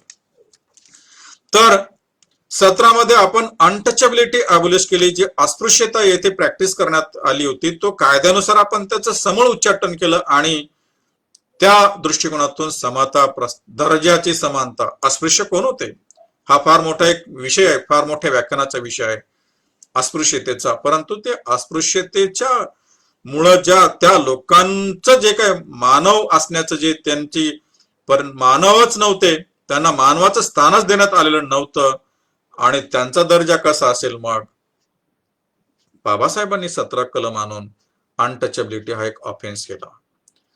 18व्या मधून सर्व जे आपल्याला मिळणाऱ्या ज्या पदव्या होत्या, किताब होते, ते समूळ नष्ट करण्यात आले. म्हणजे सर्व लोकांना समान करण्यात आलं दर्जा आणि संधीच्या बाबतीमध्ये. ते एक कसं प्रतिबिंबित या प्रस्ताविकेमध्ये झालंय ते आपल्याला बघायला मिळेल. तर तो जो आणखी पुढचा महत्वाचा विचार जो होता, न्याय, स्वातंत्र्य, समता निश्चितपणे प्राप्त करून देण्याचा आणि त्या सर्वांमध्ये व्यक्तीची प्रतिष्ठा व राष्ट्राची एकता आणि एकात्मता याचे आश्वासन देणारी बंधुता प्रवर्धित करण्याचा संकल्प. बघा किती मोठा उदात्त अशा प्रकारचा विचार आहे. बंधुतेचा विचार येथे बाबासाहेबांनी आणला. आपण जर काही मूलभूत अधिकार बघितले, directive principles of state policy बघितली, जर आपल्या देशामध्ये न्याय, स्वातंत्र्य, समता एक आणि मूलभूत अधिकार लोकांना मिळतच नसतील काही, तर मग आपण एकमेकाचे बंधू असण्याचा प्रश्नच नाही. पण आपलं संविधान आपल्या सर्वांना, irrespective of your caste, irrespective of your religion, your sex, we all are entitled for this fundamental right. नाही का? आणि राज्याला काही धोरणं जी आहेत त्यांना निर्देश दिलेले आहेत की बंधुता प्रवर्धित करण्यासाठी कशा प्रकारचे त्यांनी उपक्रम केले पाहिजेत. आपण जर 42व्या घटनादुरुस्तीने आलेल्या ज्या मूलभूत कर्तव्याच्या तरतुदी आहेत 51 मध्ये किंवा भाग 4 मध्ये, त्याच्यामध्ये जर काही तरतुदी बघितल्या तर आपलं सुद्धा भारतीय नागरिकांचं कर्तव्य आहे की सर्वांना आपण भ्रातृभाव वाढीस नेला पाहिजे, त्याचं उन्नत केला पाहिजे. तो विचार राष्ट्राच्या एकात्मतेच्या दृष्टिकोनातून, एकोप्याच्या दृष्टिकोनातून. अर्थात इथे एक विचार महत्वाचा जो आलाय तो असा आहे की राष्ट्राची एकता आणि एकात्मता याचे आश्वासन देणारी बंधुता, व्यक्तीची प्रतिष्ठा आणि राष्ट्राची एकता आणि एकात्मता फार महत्वाची. बंधूंना, जर व्यक्तीला प्रतिष्ठा मिळाली तरच राष्ट्र हे एकसंघ एकात्म राहील असा हा एक विचार आहे. म्हणजे व्यक्ती ते राष्ट्र, व्यक्ती आणि राष्ट्र याच्यामध्ये फार चांगल्या प्रकारचा एक बॉन्ड निर्माण करण्याचा प्रयत्न आपल्या संविधानाने जो तयार केलेला आहे, तो एक धागा जो आहे त्यांना एकत्र करणारा, व्यक्ती आणि राष्ट्राला प्रतिष्ठा, एकता आणि एकात्मता, बंधुतेमधून तो एकत्र करण्याचा जो प्रयत्न केलाय बाबासाहेब आंबेडकरांनी, तो सुद्धा येथे आपल्या संविधानाच्या प्रास्ताविकेमध्ये प्रतिबिंबित झालेला आपल्याला बघायला मिळेल. किती महान अशा प्रकारचा विचार आहे. इंग्रजी प्रास्ताविक जर बघितलं आपण, मी अगोदरच आपल्याला सांगितलं की ज्यामध्ये आपण असं म्हणालो, सुरुवात झाली वी द पीपल पासून आणि ह्याचा समारोप झाला कॉन्स्टिट्यूशन ह्या शब्दावर. लक्षात घ्या, म्हणजे वी द पीपल, आम्ही भारतीय लोक, आणि संविधानावर तो समारोप झाला. मराठीचा विचार मी सध्या मांडत नाही ते प्रास्ताविकेचा, मराठी कारण अनालिसिस करताना, कारण जे संविधान निर्मात्यांनी शब्द रचना केली त्या सिक्वेन्स मध्ये मी हे अनालिसिस करण्याचा प्रयत्न करतो. आणि मग ते एक अर्थबोध इथे मला वैयक्तिक जे असं वाटतं की आमच्यापासून हे संविधान सुरुवात झालं, आम्ही ते संविधान मार्गे न्याय, स्वातंत्र्य, समता, बंधुता आणि पुन्हा मग त्याच्यातले जे आणखी उपमार्ग आहेत ते तुमचे स्वातंत्र्य, वेगवेगळ्या प्रकारचे स्वातंत्र्य, वेगवेगळ्या प्रकारचे न्याय, वेगवेगळ्या प्रकारच्या समानता आणि मग व्यक्तीची प्रतिष्ठा, राष्ट्राची एकता आणि एकात्मता. आम्ही ते संविधान, मी ते संविधान, माझा देश, राष्ट्र, न्याय, स्वातंत्र्य, समता आणि बंधुता. त्यासोबतच राष्ट्र कोणत्या प्रकारचं? सार्वभौम, समाजवादी, धर्मनिरपेक्ष, लोकशाही, गणराज्य. म्हणजे किती मोठी जडणघडण याची आहे. लक्षात घ्या, जे संविधानामध्ये ज्या तरतुदी आल्या त्या सर्व कशा आपल्याला व्यक्तीला संविधानासोबत घट्ट करत आहेत, या देशासोबत घट्ट करत आहेत, या विचारासोबत घट्ट करत आहेत, ह्या तत्वज्ञानासोबत घट्ट करत आहेत. म्हणजे व्यक्ती पण आहे, त्याचे अधिकार पण आहेत, त्याचे स्वातंत्र्य पण आहेत, त्याच्यासोबत न्याय होणार, त्याला समानता मिळणार, संविधानाचा पण उल्लेख आहे. म्हणजे ह्या साऱ्या गोष्टीचा सार जो आहे, एकंदरीत 22 भाग, 395 कलम, याचा सर्व सार आहे आपल्या संविधानाचं प्रास्ताविक. ते सर्व संविधान ते प्रतिबिंबित झालेलं आपल्याला बघायला मिळेल. तिसऱ्या आणि शेवटच्या भागाकडे मी आपल्याला घेऊन जातो समारोपाच्या, की याचं काय महत्व आहे मग संविधानाच्या या सर्व प्रास्ताविकेचं. कायद्याच्या दृष्टिकोनातून तर अनन्यसाधारण अशा प्रकारचं महत्व आहे. आम्ही असं मानतो, काही खटल्यामध्ये सुप्रीम कोर्टाने सांगितलं की that प्रिॲम्बल is a key to open the minds of the people of India. भारतीय संविधानाचं प्रास्ताविक हे लोकांचं माइंड जे आहे, लोकांचं जे मन आहे ते उघडण्याची एक चाबी आहे, मनाचा कप्पा उघडण्याची एक चाबी. आपलं काय स्वप्न होतं? भारतीय संविधान सभेचे जे सदस्य होते, संविधान निर्मात्यांचे जे विचार होते, जो विचार होता, जे तत्वज्ञान होतं, त्यांच्या विचारामध्ये, त्यांच्या मनामध्ये डोकावण्याचा हा एक फार मोठा मार्ग आहे. संविधान याला जे प्रास्ताविक आहे ते लोकांचे आदर्श व आकांक्षा अंतर्भूत करतं. लक्षात घ्या, आपले जे सर्व आदर्श आहेत आणि आकांक्षा आहेत त्या अंतर्भूत करण्याचा प्रयत्न ह्या संविधानाच्या प्रास्ताविकामध्ये झालेला आहे. तर संविधान चे प्रास्ताविक जे प्रतिबिंबित संविधानाचं तत्वज्ञान या प्रास्ताविकेमध्ये प्रतिबिंबित झालं, त्याचं आणखी एक महत्व असं आहे की संविधानाचे उद्दिष्टे काय आहेत ते आपल्या ह्या प्रास्ताविकेमध्ये मांडण्यात आलेले आहेत. न्याय, स्वातंत्र्य, समता, बंधुता. ठीक आहे, यासोबतच सार्वभौम, समाजवादी, धर्मनिरपेक्ष, लोकशाही, गणराज्य, हे संविधानाचे उद्दिष्ट यामध्ये प्रतिबिंबित झालेले आहेत.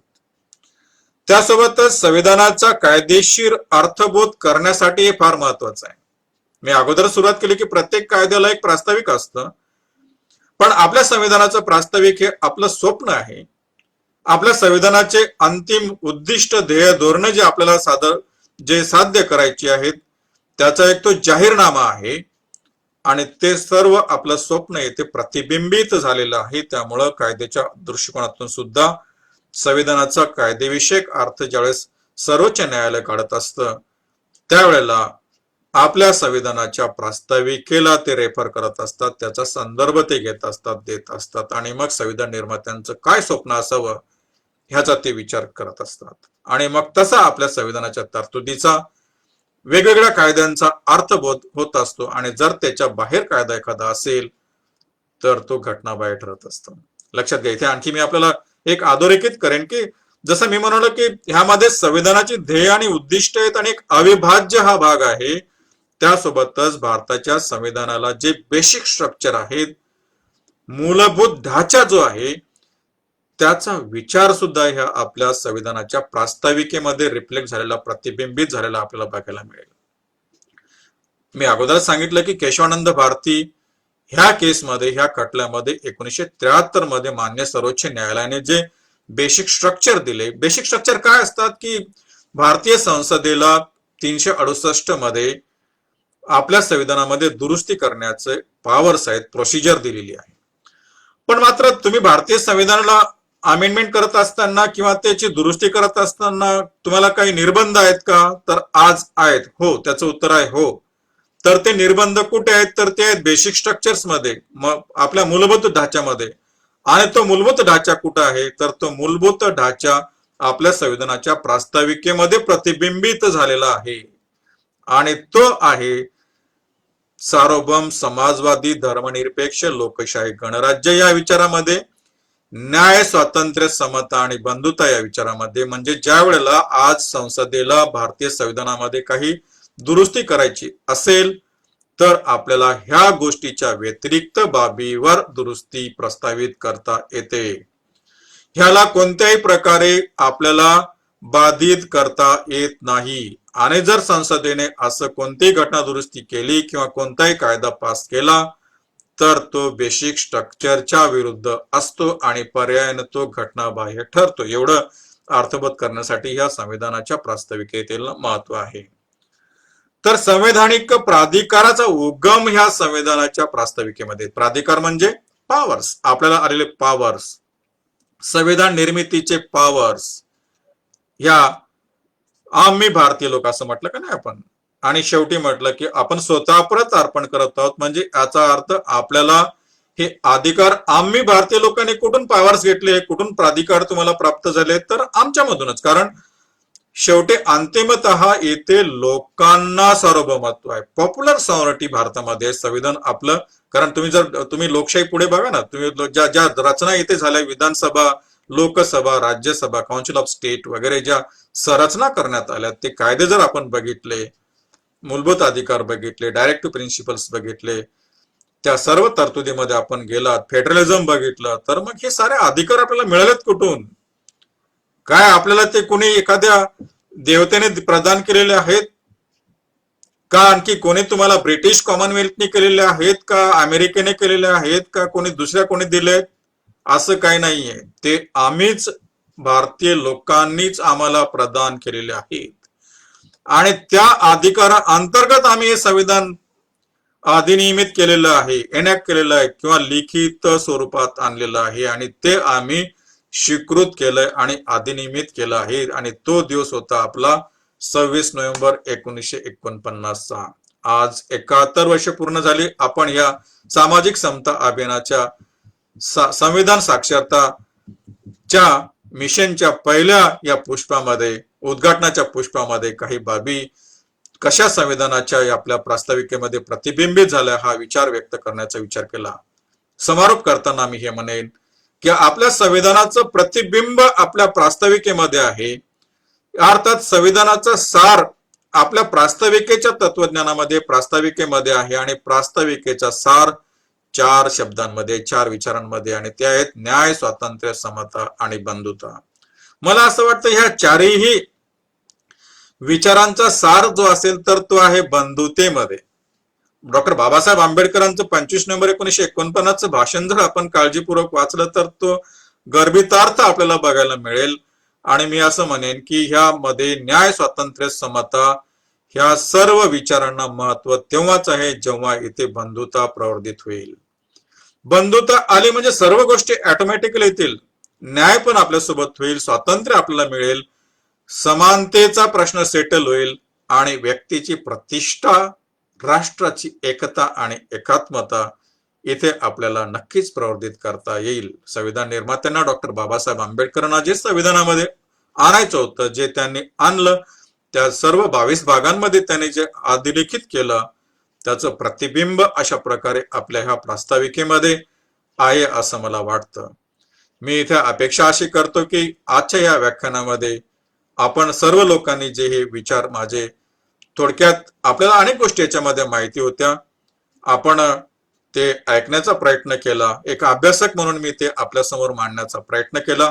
आपण सर्वांनी इथे ऐकलं आणि मला इथे आणखी आपल्या समोर पुन्हा या सामाजिक समता अभियानाने येण्याची संधी प्राप्त करून दिली. त्याबद्दल मी आपल्या सर्वांना पुन्हा माझ्या वतीनं अभिनंदन करतो आणि मी सर्वांचे पुन्हा आभार व्यक्त करतो. आपल्याकडून एकच अपेक्षा करतो, एक आणखी आपल्या आयोजकांकडून मी एक विनंती आपल्याला करेन की इथून पुढचे आपले सर्व व्याख्यान आपल्या संविधानाच्या वेगवेगळ्या मूल्यांवर, वेगवेगळ्या भागांवर जर आपल्याला आयोजित करता आले तर फार उत्कृष्ट होईल, उत्तम होईल, जेणेकरून नागरिकांना संपूर्णपणे संविधान कळेल. आजच्या व्याख्यानाचा माझा असा उद्देश होता की संविधान मध्ये प्रत्यक्ष अभ्यासामध्ये जाण्याच्या अगोदर प्रास्ताविक आपल्याला नागरिकांपर्यंत पोहोचवता येऊ शकेल, जेणेकरून पुढच्या संविधानाचा अभ्यास करणं आपल्याला सोपं जाईल. हा उद्देश घेऊन मी आपल्या समोर आलेलो होतो. आपण सर्वांनी मला ऐकलं त्याबद्दल पुनश्च मी आपले आभार व्यक्त करतो. सामाजिक समता अभियान यांनी मला आपल्या समोर पाचारण केलं. माझ्या या पहिल्या पुष्पामधून त्यांनी उद्घाटन करण्याचा विचार मांडला, त्याचं सुद्धा मी इथे स्वागत करतो. आणि पुन्हा आपल्या या सामाजिक समता अभियानच्या संविधान साक्षरता मिशनचं उद्घाटन झालं असं मी जाहीर करतो आणि येथे थांबतो. धन्यवाद.